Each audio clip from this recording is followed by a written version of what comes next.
India TV YouTube channel को subscribe करें और बेल आइकन दबाएं। गुजरात में प्रधानमंत्री मोदी ने आज सबसे बड़ा पॉलिटिकल प्रयोग किया है। सीएम विजय रूपाणी का इस्तीफा शुद्ध रूप से मोदी का फैसला है। अब नए सीएम के लिए जितने नामों पर कयास चल रहे हैं, इनमें एक भी नाम नहीं होगा जो नया नाम सामने आएगा उससे सब चौंक जाएंगे। यह नाम भी मोदी का चुना हुआ होगा। मोदी ने यह प्रयोग क्यों किया, समझते हैं इस रिपोर्ट से।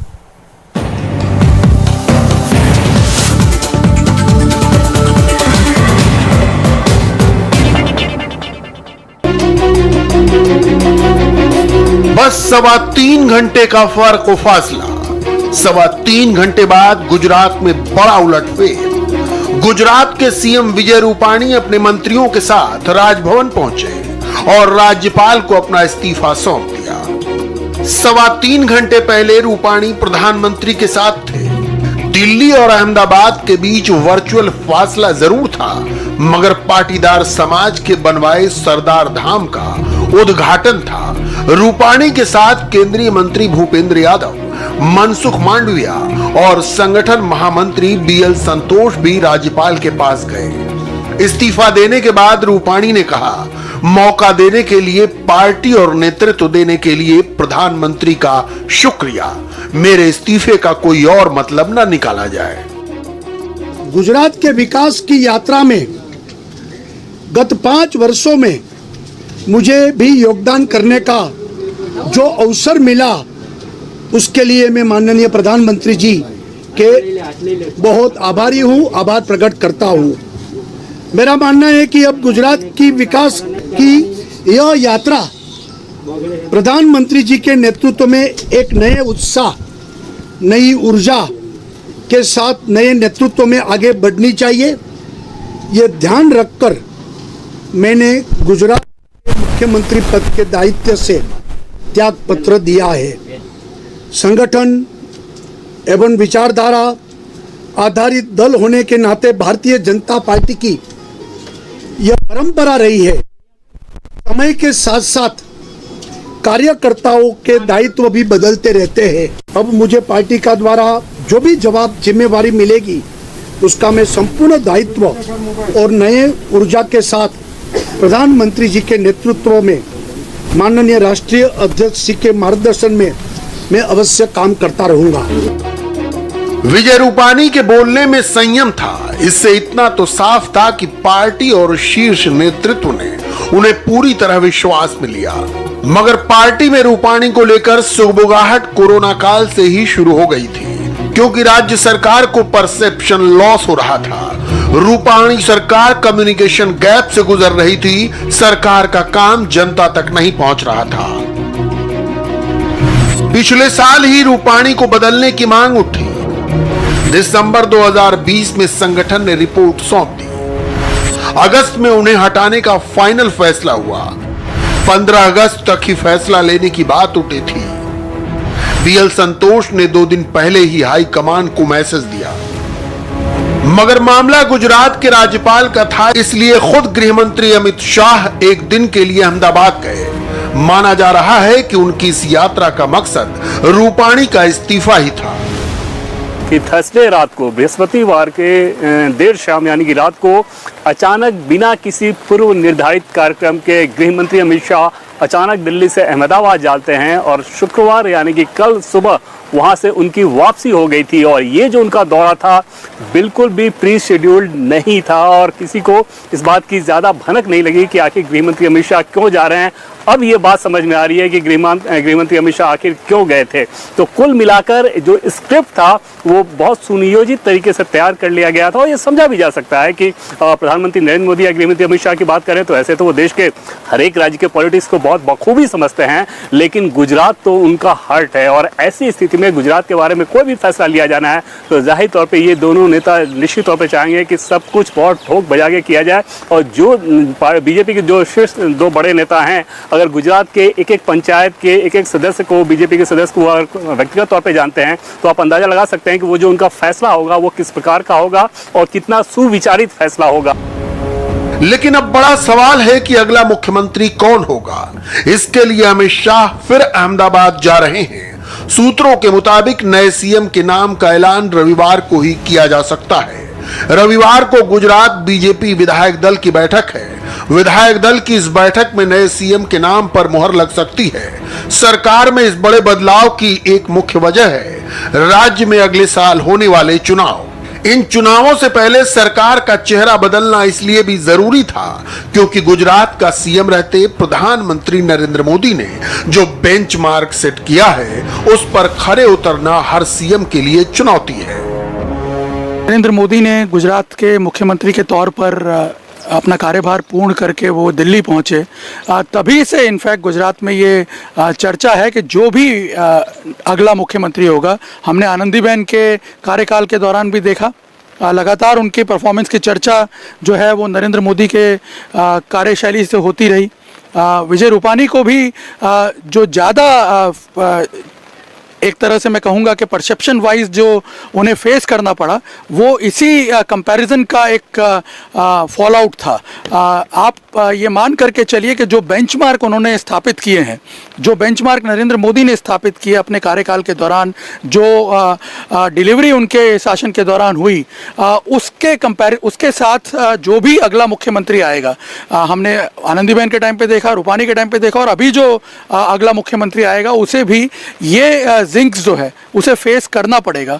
क्योंकि मैं आपको बता दूं कि पिछले 13 सालों में जब वो मुख्यमंत्री रहे गुजरात के नरेंद्र मोदी, तब उन्होंने जिस तरह से काम किया गुजरात में, जिस प्रकार की योजनाओं का इम्प्लीमेंटेशन किया गया, और सबसे बड़ी बात जो उनका 1-to-1 कांटेक्ट था पब्लिक के साथ, जिस तरह से वो लगातार जनता के संपर्क में भी रहे, ये सब एक साथ मैनेज कर पाना, और सबसे बड़ी बात एडमिनिस्ट्रेशन पर भी उसी प्रकार से अपनी पकड़ को बनाए रखना, ये सारी चीजें एक साथ मैनेज कर पाना, ये किसी भी एडमिनिस्ट्रेटर के लिए काफी बड़ी चुनौती होती है।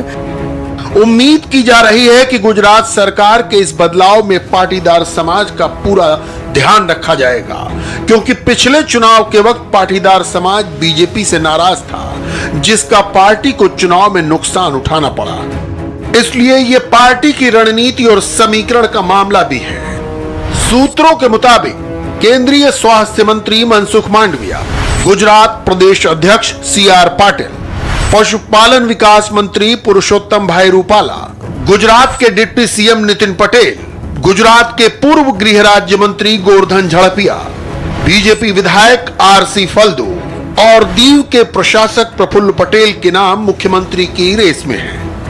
मगर ये सारे नाम कयास ही हैं जब तक कोई फैसला नहीं होता।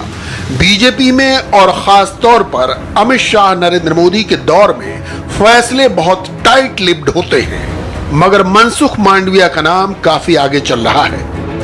उम्मीद की जा रही है कि आज देर रात तक या कल सुबह तक ये जानकारी सामने आ जाए कि क्या गुजरात से ही किसी व्यक्ति को बनाया जा रहा है, यानी कि किसी विधायक को ही मुख्यमंत्री की जिम्मेदारी दी जा रही है, या फिर किसी केंद्रीय नेता को मुख्यमंत्री की जिम्मेदारी दी जा रही है। अगर मुख्यमंत्री की जिम्मेदारी केंद्रीय नेताओं को दी जा रही है तो उसमें क्या मनसुख मांडविया हैं वो नाम, या फिर CR पाटिल हैं? इन दोनों नामों को लेकर ज़्यादा चर्चा रहेगी अगर दिल्ली से लेना है। CR पाटिल को मैं दिल्ली से इस लिहाज से बोल रहा हूँ क्योंकि वो सांसद भी हैं गुजरात बीजेपी अध्यक्ष के अलावा, और दूसरा मनसुख मांडविया को तो हम सभी जानते हैं केंद्रीय मंत्री हैं। तो अगर दिल्ली से कोई नाम जाना हो सांसद या मंत्री में से तो ये दोनों प्रमुख नाम होंगे। अगर कोई विधायक जाना हो तो निश्चित तौर पर एक सरप्राइज के तौर पर नाम सामने आ गए।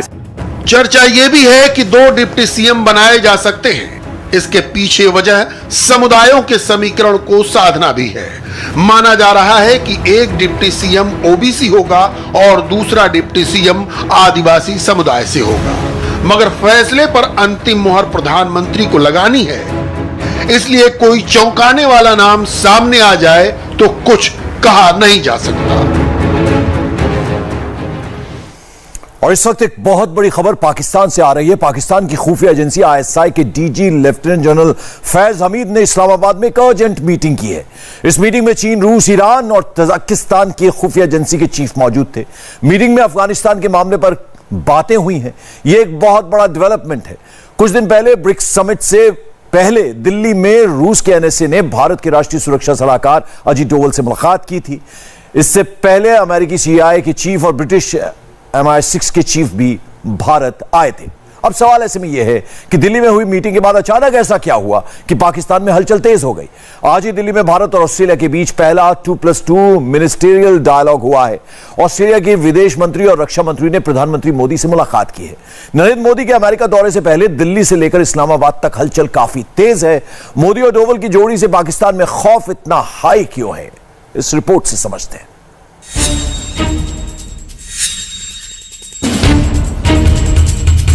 नरेंद्र मोदी और अजित डोवल, दिन हो या रात, सुबह हो या शाम, 48 घंटे से पाकिस्तान में बस इन्हीं दो नामों का खौफ दिख रहा है। सिर्फ स्क्रीन बदलती है, तस्वीरें सेम रहती हैं। कहीं डोवल का डर दिख रहा है तो कहीं मोदी की बात हो रही है। क्या होने वाला है, इस पर माथापच्ची हो रही है। अमेरिका अपनी पॉलिसीज बना रहा है, वो भी इंडिया के साथ मिलके, इंडिया और रूस के साथ मिलके टेबल पे आना चाहेगा। अमेरिका इंडिया को सपोर्ट करेगा, टेबल पे आए साबोटाज करने के लिए, अच्छा, पाकिस्तान को अंडरमाइन करने के लिए। आप समझ रहे हैं ये बात क्या हो रही है यहाँ। एक तरफ वो इंडिया के पास आके बैठे हुए हैं, एक तरफ यूरोप में पहुंच गए। खबरें ये भी है कि जर्मन इंटेलिजेंस के लोग भी आके दिल्ली में बैठे हुए हैं। तो जो खिचड़ी जो पक रही है वो दिल्ली में पक रही है, अफगानिस्तान में नहीं पक रही। बॉर्डर पार खौफ का ऐसा आलम है कि पाकिस्तान को अभी से एक और सर्जिकल स्ट्राइक का डर सताने लगा है। एक बार नहीं, 2 बार सुनिए, पाकिस्तान का डर कंफर्म हो जाएगा। आने वाले दिनों में कोई फॉल्स फ्लैग, कोई सर्जिकल स्ट्राइक, कोई ऐसी चीज होती तो नहीं देख रहे। आने वाले दिनों में कोई फॉल्स फ्लैग, कोई सर्जिकल स्ट्राइक, कोई ऐसी चीज होती तो नहीं देख रहे। पाकिस्तान क्यों इतना डरा सहमा है? मोदी और डोवल की जोड़ी से पाकिस्तान में क्यों इतनी मारामारी मची है? इसके सबूत इन हेडलाइन में छिपे हैं। अब यह कंफर्म हो गया है कि तालिबान को फुल ऑन सपोर्ट देने वाला पाकिस्तान ही है। अफगानिस्तान में ISIS खुरासान का आतंकी भी पाकिस्तानी ही है।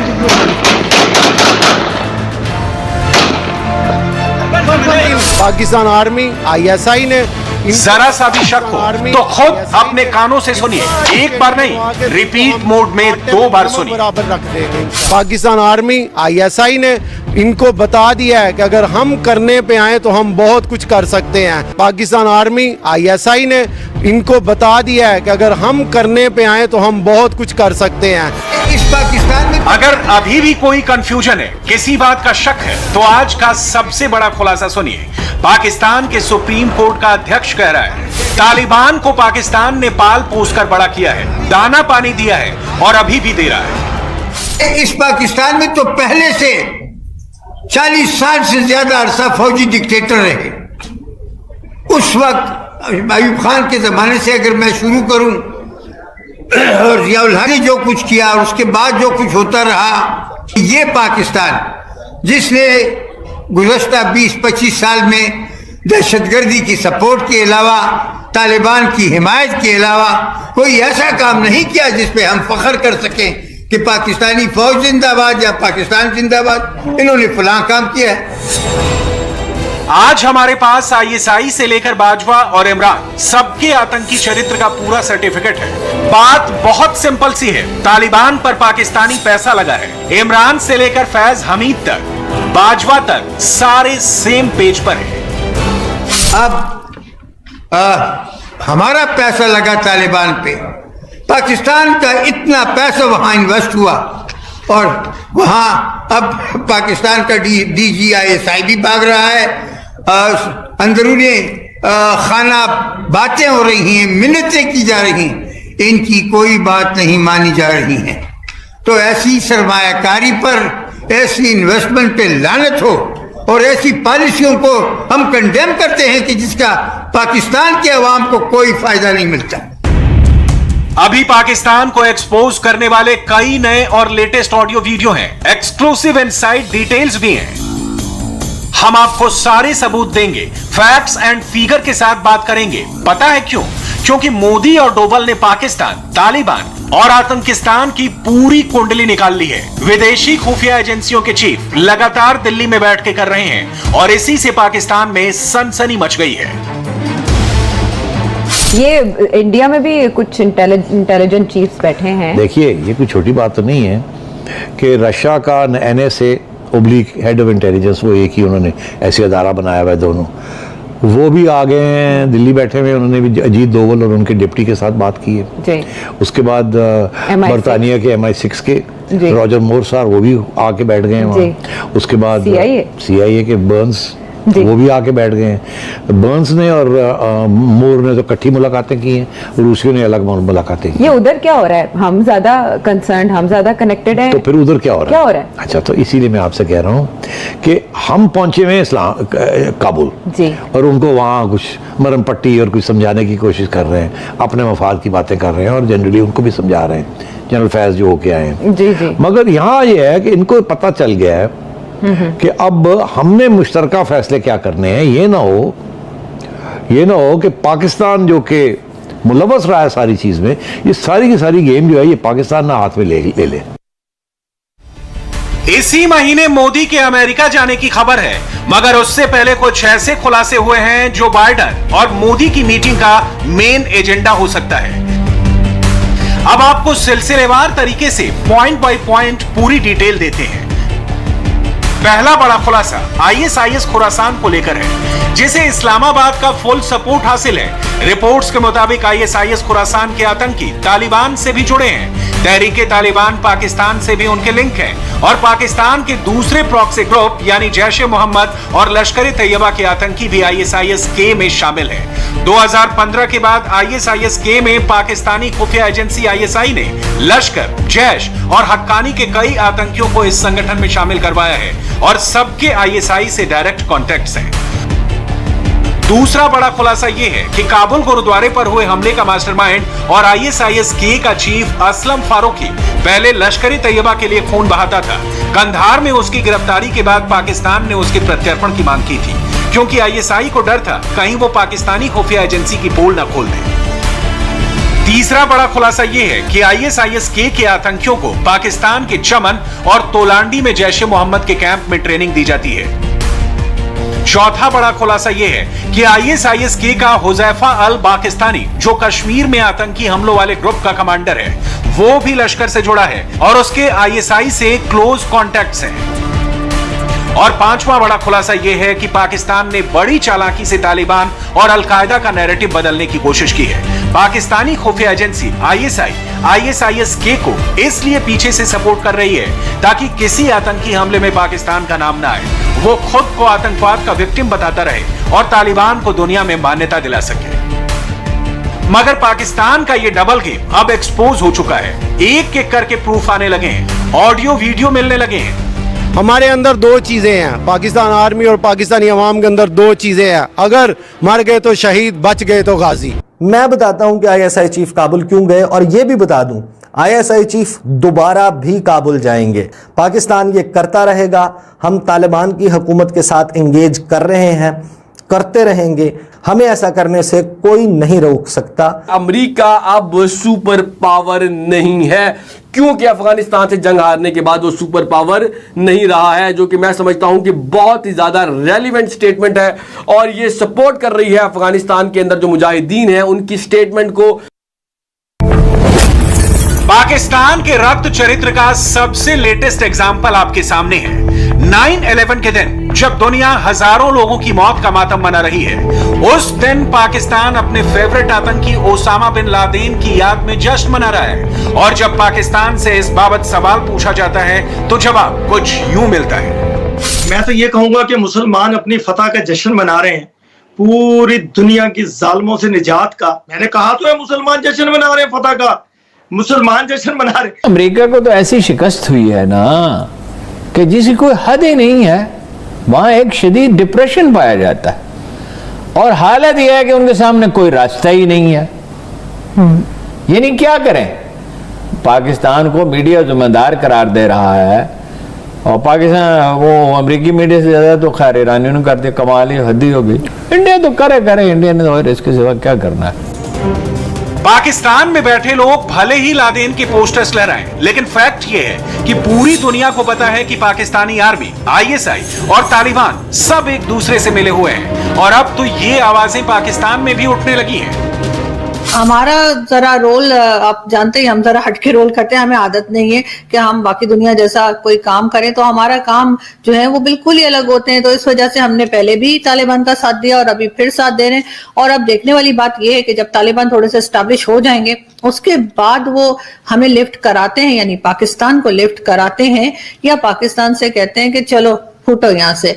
ये बात है, थोड़े दिनों में पता लग जाएगा, छुपने वाली नहीं है।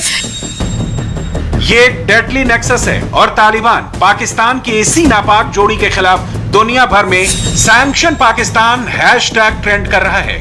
आज से नहीं, कई दिनों से कर रहा है। आप यकीन नहीं करेंगे, लेकिन सैंक्शन पाकिस्तान पर अब तक 7,30,000 से ज्यादा ट्वीट्स हो चुके हैं और इनमें से 37% ट्वीट्स अफगानिस्तान से हुए हैं। Pakistan is part of problem. Pakistan is not part of problem. Pakistan is the problem. 9/11 के बाद अमेरिका अगर अफगानिस्तान की जगह पाकिस्तान में इन्वेजन करता ना, तो आज शायद दुनिया की जान छूट जाती आतंक से। यह आतंक पूरा पाकिस्तान से ही आता है। Pakistan is the capital of global terrorism. Panjshir valley में कल 17 पाकिस्तानी ऑफिसर मारे गए परसों, और उनको पेशावर में चुपचाप दफन कर दिया गया। जब तालिबान काबुल टेक ओवर करता है तो मिठाइयां पाकिस्तान में बांटी जा रही हैं। जब हक्कानियों को इंटीरियर मिनिस्ट्री दी जाती है तो दारुल उलूम हक्कानी जश्न मना रहा है। एवरी पाकिस्तानी बिलीव्स कि अफगानिस्तान की इंटीरियर मिनिस्ट्री ISI के पास है। Sir, Pakistan is the problem. Pakistan ने तालिबान के साथ मिलकर अफगानिस्तान में घुसपैठ तो कर ली, तालिबानी कैबिनेट में अपनी पसंद के आतंकी भी फिट कर दिए, मगर वो सच्चाई को नहीं छिपा सका। कुछ ममालिक नई साजिश पे काम करना शुरू हो गए। जब अफगानिस्तान में तेजी से रोनमा होती हुई तब्दीली को बिगाड़ की तरफ ले जाने की जो कोशिश की जा रही है, इनमें कौन सा गैर मुल्की हाथ मुलव्वस है? ये कोई ढकी छुपी बात है? आप सोच लें। ईरान और इंडिया को तालिबान की हुकूमत से बहुत ज्यादा तकलीफ हो रही है, बहुत ज्यादा। मैं समझता हूं कि इंडिया को तो तकलीफ हो ही रही है, लेकिन अब ईरान को तकलीफ हो रही है। ईरान से बहुत ही गलीज बयानात आ रहे हैं। पहले दिन से सबको पता है कि पंजशीर में पाकिस्तान की मदद से तालिबानी आतंकियों ने रेसिस्टेंट फोर्स पर बम गोले बरसाए। इसके भी सबूत आने लगे हैं और पाकिस्तान को इस बात से भी मिर्ची लग गई।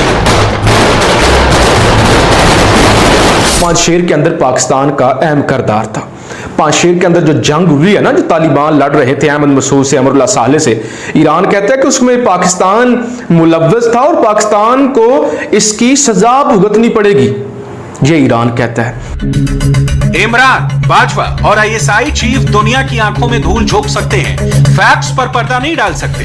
विदेशी मेहमानों को पाकिस्तान बुलाकर आर्मी चीफ, ISI चीफ और इमरान खान से मीटिंग होती है। सबको मिलिट्री टूरिज्म कराया जाता है और कैमरे पर वाह इमरान वाले डायलॉग भी मारे जाते हैं। ये हम लोगों ने अभी एक ट्रेलर दिखाया इनको। जनरल फैज हमीद जब उधर गए थे, हम इनको वो जो जनरल फैज हमीद ने हाथ में कप पकड़ा हुआ था ना, वो कप जो है ना, वो चाय का कप इनके जख्मों के ऊपर नमक पाशी का काम कर रहा था। इंडिया में हर तरफ हर वक्त एक ही बात होती है, हमने पाकिस्तान को आइसोलेट कर दिया है। पाकिस्तान के साथ कौन है? हमारे साथ तो पूरी दुनिया है। हमारे साथ पूरी दुनिया, पाकिस्तान के साथ कोई भी नहीं है। अकेला चीन पाकिस्तान के साथ है। लेकिन अब हम देखते हैं कि दुनिया भर से वजीर आजम इमरान को और आर्मी चीफ जनरल कमर बाजवा साहब को इतने लोग मिलने आते हैं, इतनी कॉल्स आती हैं और इतनी लंबी लंबी लाइनें लगी होती हैं कि पता चलता है कि कितना कामयाब पाकिस्तान है वजीर आजम इमरान खान की क़ियादत में और बाजवा डॉक्ट्राइन के नतीजे में। पाकिस्तान में बैठकर आतंक की फैक्ट्री चलाने वाले विदेशी चंदों पर आतंकियों की फंडिंग करते आए हैं और आगे भी करते रहेंगे। दुनिया को यह बात समझनी ही होगी, पाकिस्तान को आइसोलेट करना ही होगा। और इसी के तहत मोदी और डोवल का डेडली कॉम्बिनेशन काम कर रहा है। पूरा प्लान रेडी है, सारी डिटेल इकट्ठा कर ली गई है और यकीन मानिए जब व्हाइट हाउस में मोदी और बाइडन इस महीने के अंत में मिलेंगे तो पाकिस्तान पर कुछ बड़ा होगा। पाकिस्तान को काउंटर करना है तो इस वक्त तालिबान को भी रोकने की जरूरत है, लेकिन तालिबान इस वक्त बहुत दबाव में है और उसने अब अपने बचाव के लिए महिलाओं को उतार दिया है। अब तक काबुल समेत कई शहरों में तालिबान के खिलाफ महिलाओं ने ही प्रदर्शन किया है, लेकिन अब तालिबान के समर्थन में बड़ी तादाद में नकाब पहनी महिलाएं सामने आई हैं। जाहिर है ये एक प्रायोजित प्रदर्शन है और तालिबान ने इमेज चमकाने के लिए इन महिलाओं की आड़ ली है, जो बैनर दिखाकर दावा कर रही हैं कि तालिबान से उन्हें कहीं किसी तरह की कोई दिक्कत नहीं है। लेकिन अफगानिस्तान की असलियत अभी क्या है वो आप इस रिपोर्ट को देखकर समझ सकते हैं।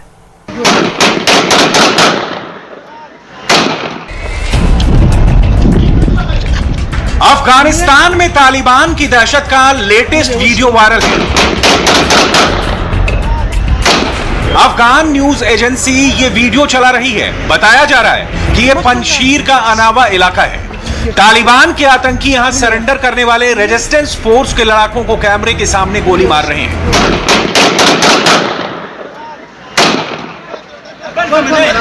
इस फौजी से तालिबान ने कहा कि सरेंडर किया तो जान बख्श देंगे। उसने सरेंडर किया और फिर तालिबान ने उसे बीच सड़क गोली से भून दिया।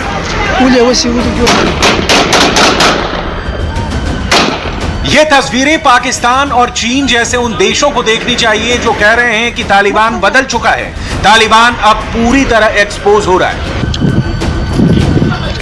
वो इस दहशत को पूरे अफगानिस्तान तक पहुंचाना चाहता है, क्योंकि अब उसके खिलाफ अलग अलग सूबों में लोग सड़क पर उतर रहे हैं। अहमद शाह मसूद की तस्वीर लेकर लोग काबुल में तालिबान का विरोध कर रहे हैं। पंजशीर के इस चिंगारी को तालिबान बाकी अफगानिस्तान में फैलने से रोकना चाहता है, लेकिन नाकाम साबित हो रहा है। तालिबान के खिलाफ आवाज उठाने में अफगानिस्तान की महिलाएं सबसे आगे हैं।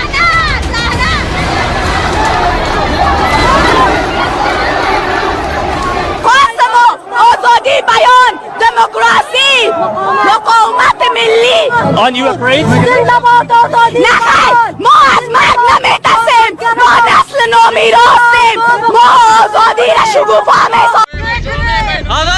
बामियान का गुस्सा देखिए। यहाँ के लोग अहमद मसूद की तस्वीरें लेकर प्रदर्शन कर रहे हैं। तालिबान के खिलाफ नारेबाजी हो रही है। पाकिस्तान मुर्दाबाद जैसे नारे लगाए जा रहे हैं।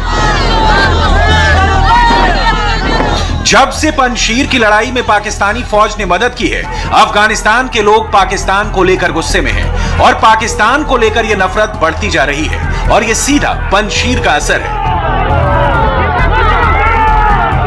पंजशीर में तालिबान के जुल्म के कुछ और वीडियो देखिए।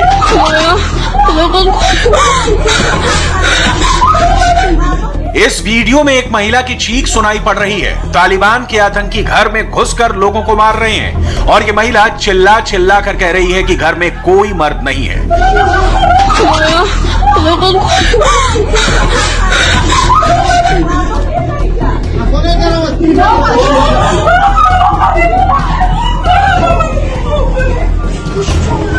तालिबान महिलाओं पर कोड़े बरसा रहे हैं। ऐसा ही तालिबान 2001 से पहले करते थे और ऐसा ही उन्होंने 2021 में शुरू कर दिया है। बीच सड़क पर महिलाओं पर ऐसा जुल्म, जबकि तालिबान ने महिलाओं की सुरक्षा की बड़ी बड़ी बात की थी। ये पंजशीर का अनावा इलाका है। यहाँ तालिबान ने सभी सड़कें बंद की हुई हैं। पंजशीर को बाकी अफगानिस्तान से काट दिया है। यहाँ पत्रकारों पर रोक लगा दी गई है। इंटरनेट और फोन बंद हैं, लेकिन फिर भी ये वीडियो पंजशीर से बाहर आकर दुनिया तक पहुंच रहा है।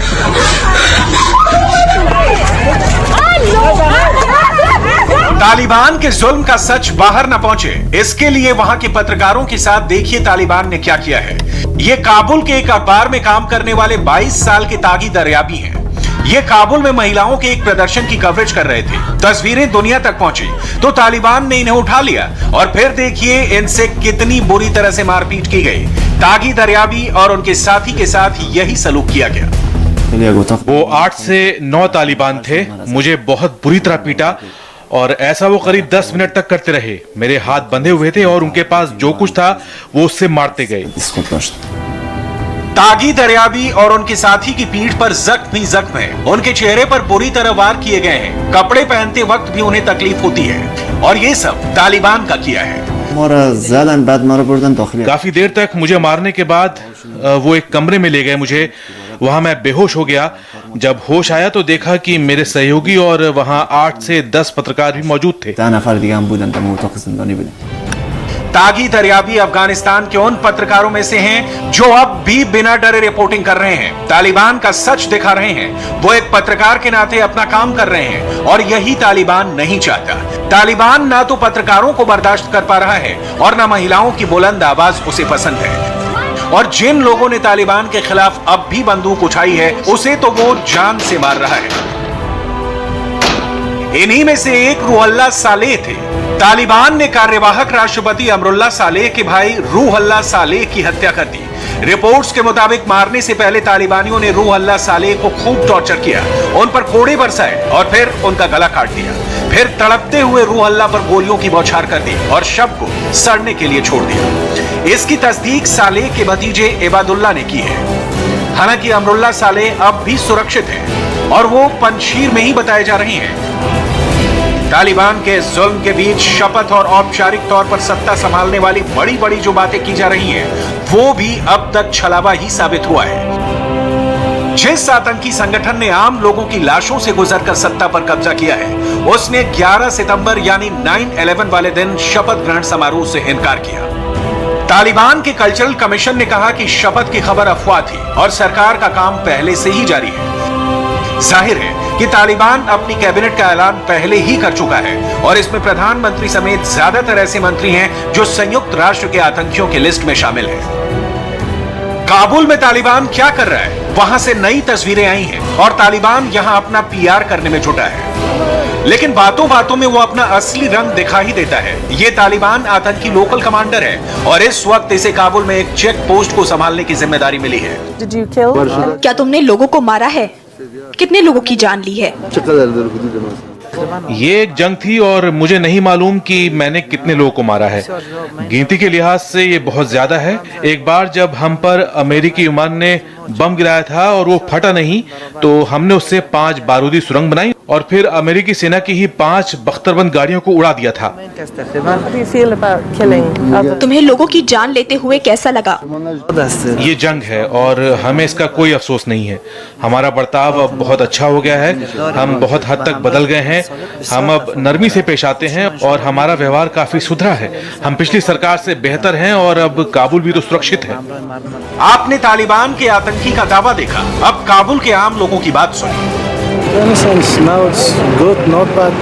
अफगानिस्तान में हालात अभी ठीक हैं, लेकिन महिलाओं ने घर से बाहर निकलना बंद कर दिया है।